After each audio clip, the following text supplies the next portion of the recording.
The projects SeaMedia West, IC Music De Kroon, Music Center Track and Grunfik came together to create the Redhead Radio Talkfest. The event is a reaction to the many music interviews that go wrong or lack content.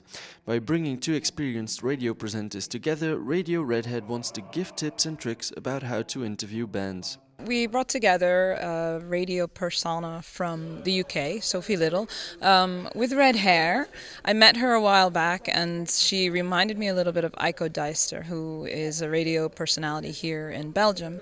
And I just thought these two need to come together. They have a load of experience in interviewing bands, and they can give great tips on how a journalist or a wannabe journalist can get a good interview out of a band, and how a band can give a good interview. Becoming a good music journalist is probably not going to happen overnight. Passion and hard work are crucial for the job.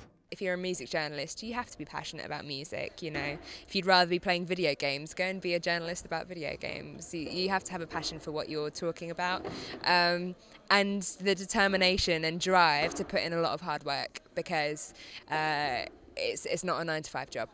I think one of the most important things for me is to be well prepared, because that gives you a good base to start an interview, and that will give you the confidence and the calm that you need to go into a conversation. The goal of the event is to send students home with some new ideas on the art of music journalism. I'm hoping that some people will go away a bit motivated to perhaps try different things next time that they interview someone, or maybe, you know, just have one idea from the whole night that they didn't know before.